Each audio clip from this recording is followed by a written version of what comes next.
every year at Spring Show, we like to honor our seniors, and we read them a little speech about why we love them, and the junior class writes them, so if they're abroad, one of the sophomores have taken over, as I am a sophomore, not a junior. So I will be reading for Ami a speech for Anthony.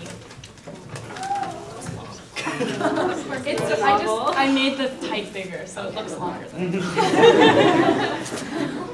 Buonasera, everyone. It's Ami, writing from abroad in beautiful, cultured, warm, blooming, historical Florence, Italy. That place you should wish you were every time you step out into that snow stuff you have back in the States. But enough about the objectively superior place in the States, and to a story about Anthony as he prepared to leave for a semester in Greece 2 years ago. At the time, he gave each member of the group a palanca, a written affirmation, a detailed explanation of why he values us for being us.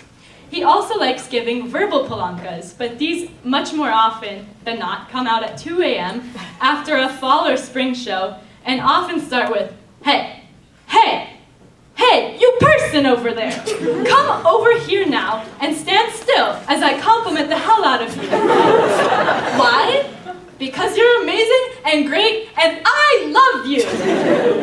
The palancas, at least the written ones, were vessels of Anthony's love, respect, and caring, and they especially touched me deeply.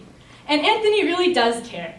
When he found out that I was interested in going abroad to Italy, he showed up the next day with a list of programs I would be interested in and should apply to at least 6 months before any applications were due. He really does care. During a particularly stressful semester, he sat me down and asked what he could do to help me be more happy and to have more fun. He really does care. Instead of spending all his time away from the group with his friends, he did what good seniors should, inviting younger members of the group to his house to hang out with seniors and to share in food and drink, especially drink. We all know Anthony is going to be successful. It's easy to say that about many graduates from Tufts, but Anthony is miles ahead of the rest of them in his baseline brightness as well as his drive to excel at everything he sets his mind to. If you want to know what law schools he got into, don't expect Anthony to boast to you about schools. Though I'm sure his proud parents would be happy to let you know. They couldn't be here tonight, possibly because 6 shows in, they've given up on figuring out why their good Catholic boy ended up in the nest of Jews that he leads. Somehow, though through all of his hard-earned success, he manages to do other impressive stuff with his life.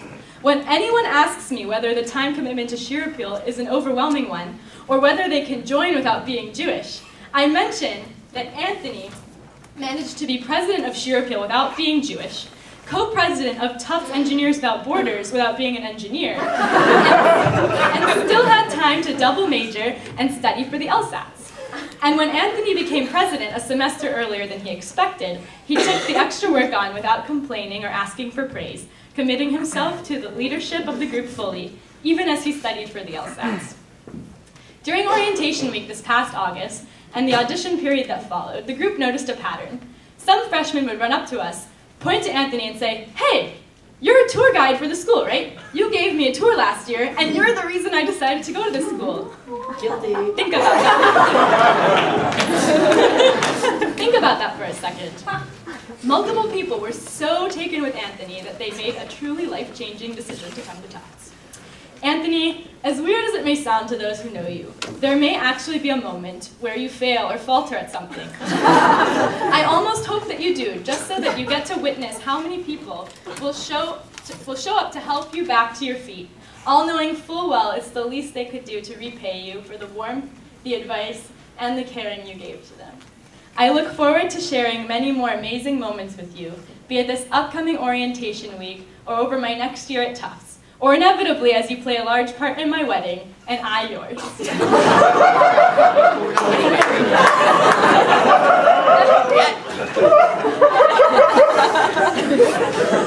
Thank you for everything you have done for this group and for me. I wish I could be there to see that last angsty ha'ahavani shared hair flip. With all my love, Ami.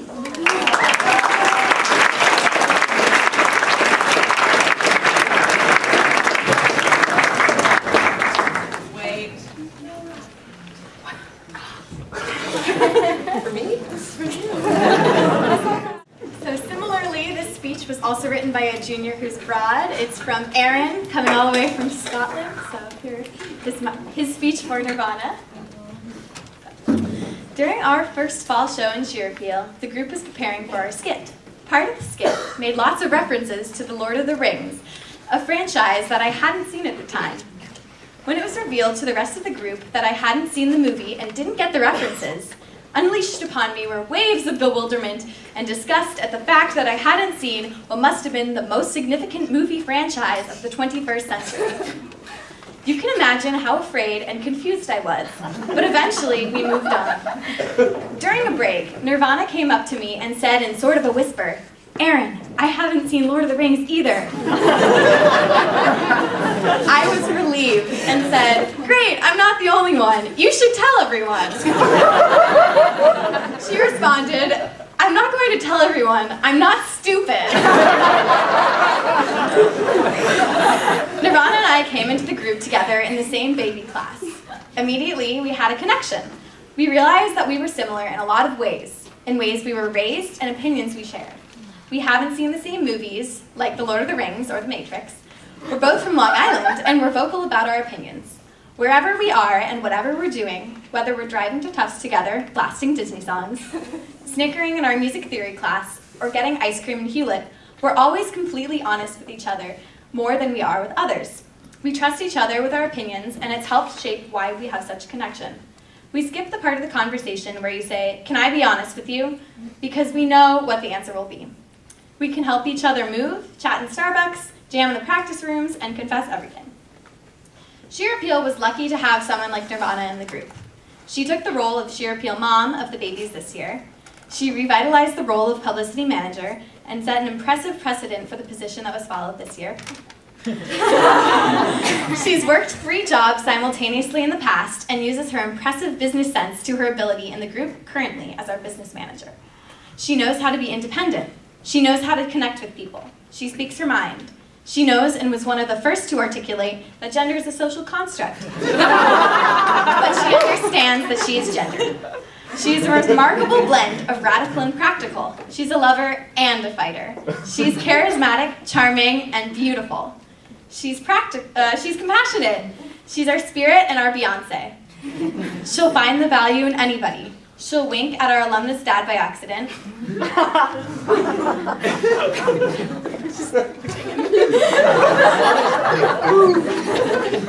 She'll exclaim to a Sheerapeel member's sibling that she loves him.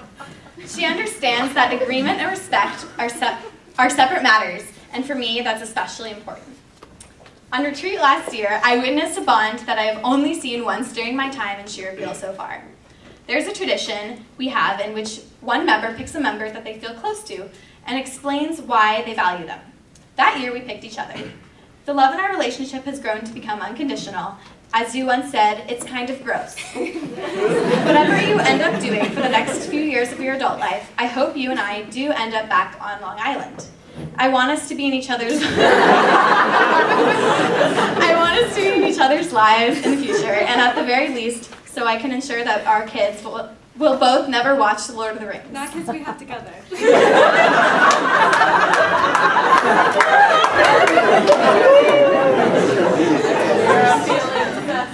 I hope that you enjoy this next song. When it was auditioned, it was clear that Nirvana was the perfect option for the soloist. Her voice beautifully crafts and gives definition to the song that has truly become hers. I can't wait to be blown away by the video in a few days, so make sure you rock it.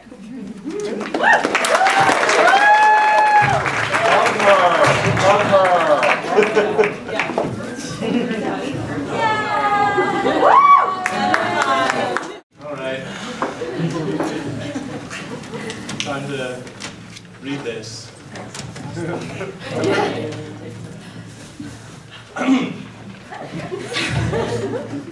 Molly, when I first came into the group, you were the member who always had something going on. You had so many friends, so many social events, so much homework, so many meetings, and on top of it all, you were a quantitative economics major, which continues to draw us gasps of oohs and ahs when we announce our majors at shows. So be like, I'm quantitative economics. Everyone's like, oh my God, what is that? You were confident, fun, and an amazing singer. Essentially, you were who I wanted to be. As much as you like to cultivate an aura of independence, no nonsense, and no drama, everyone here can see beyond that, try as you might to hide it. You are compassionate and willing to lend an ear to listen, whether to a singer trying to learn their parts, or to a young freshman who has some silly, trivial problem that is, quote, literally destroying my life right now. I didn't make that up. You devote your time and effort to the betterment of the group, and it has left an irreversible and positive impacts. Nowhere is this devotion for the group more evident than in this semester. After a fall semester with 16 members, we dropped suddenly and precipitously to 10 members. This is a small number. This is a small group. Where some music directors may have shrugged and said, well, I guess we won't be as good this semester, there's really nothing I can do about it. You rose to the challenge. You devoted more and more time to the group and worked twice as hard so we could sound twice as good tonight. Not only did you work hard in rehearsal, but you continued to be a friend to those in need of company and support. This semester is a perfect example of how much you give to the group and how much you mean to everybody here. And as much as you may be skeptical of your future after graduation, I can guarantee you that no one in this room has any doubts about who you will become. You're going to be unbelievably successful when you graduate. More successful than you were throughout your college career, as hard as that may be to believe. You had to work hard to make it to this point in your life, and it is finally beginning to pay off. I can recall several instances this year when, after a performance, we would mill about the audience, making small talk, and wolfing down all the free food provided at any Jewish event ever hosted in the history of Judaism.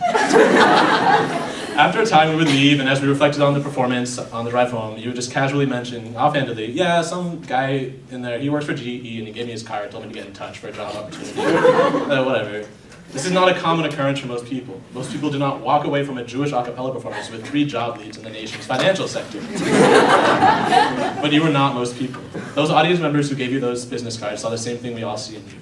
A hardworking, driven, motivated, fun, silly, incredibly intelligent, beautiful, confident woman with limitless potential. And in the 1,000th of a chance that you fall, there will be 1,000 people there eager and willing to repay the kindness and joy you have given them, including me. As much as you mean to the group, you mean something more to me. After a long day, all I have to do is see your face and my mood brightens. You're funny, smart, and independent, and I'm excited to see where you go after graduation. I will be there supporting you, and continually trying to make you understand how important you are to me, as Sisyphean of a task as that is proving to be. Shout out, Anthony. Look around you now. Look behind you, in front of you, all the way in the back row. Everyone who is listening right now is listening because they care about you. If I stood up here and started rambling about how awesome my week was or how cool this season of The Voice is, no one would listen. I don't watch The Voice, so it's even more difficult. They're here for you. They're listening because you mean so much to them. You have made an incredible and irreversible positive impact on every member of the group, past and present. Now let's sing a song.